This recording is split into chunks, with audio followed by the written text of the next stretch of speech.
لا الہ الا اللہ ہے، اس ملک کے ڈراموں میں کتنا لا الہ الا اللہ ہے. ہاں لا الہ الا اللہ کہنے سے کچھ نہیں ہوتا جب تک تو لا الہ الا اللہ کی حکومت اپنے وجود پہ نافذ نہیں کرتا. تو اسی طرح صرف علی ولی اللہ کہنے سے کچھ نہیں ہوتا جب تک تو سلمان فارسی کی طرح علی کی ولایت اپنے اوپر نافذ نہیں کر دیتا، تب تک تو صاحب کرامت نہیں بنتا.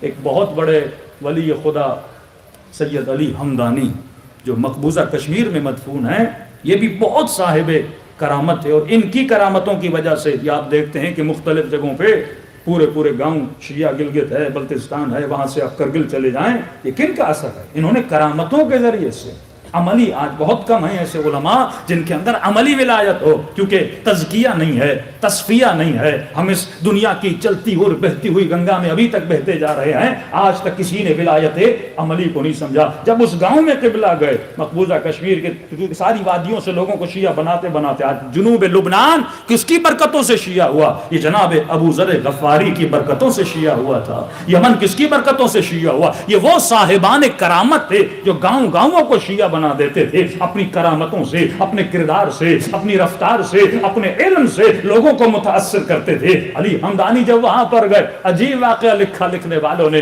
کہ اس زمانے میں انڈیا میں، اس زمانے بر صغیر میں ہند تھا، اس زمانے میں بڑے بڑے جادوگر ہوتے تھے، ہندوؤں کے جادوگر، وہ بھی کرامتیں رکھتے تھے، لیکن ایک کرامت صحیح والی ہے، ایک کرامت غلط والی ہے. اگر انسان اپنے جسم کو مثلا تزکیہ اور زہد میں جاتا ہے تو کچھ نہ کچھ اسے ملتا ہے جب یہ اپنے نفس کو مار دیتا ہے. تو انہوں نے ایک اپنے پادری کو، ایک اپنے صاحب کرامت بندے کو لایا، اور قبلہ صاحب اس وقت وضو کر رہے تھے. وہ بندہ آ کے کھڑا ہو گیا کہ سنا ہے کہ آپ مکتب تشیع کے اور مسلمانوں کے بہت بڑے عالم دین ہیں.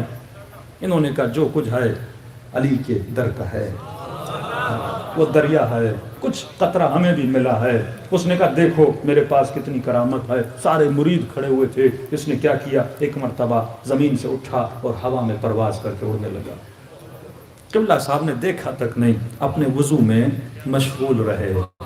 سارا مجمع پریشان، اب قبلہ کیا کریں گے؟ ہاں بھائی مقابلہ ہو جاتا ہے نا، یہاں خطیبوں کا مقابلہ ہوتا ہے اور وہاں پہ ایسی چیزوں کا مقابلہ. اب دیکھیں قبلہ صاحب کیا کرتے ہیں. انہوں نے کیا دیکھا کہ ہوا میں اڑ رہا تھا، کسی حد تک اوپر گیا، اور سارے مرید پریشان اور اس کی تعریفیں کرنے لگے کہ واہ واہ کیا کہنا ہمارے مرشد کا، یہ تو ہواؤں میں اڑ رہا ہے. اب دیکھیں قبلہ کیا کرتے ہیں. قبلہ صاحب نے کچھ بھی نہیں کیا، وضو کرتے رہے، سر کا مسح کیا، پاؤں کا مسح کیا، کرنے کے بعد ایک نگاہ اپنی جوتی کو دیکھا اور اسے اشارہ کیا.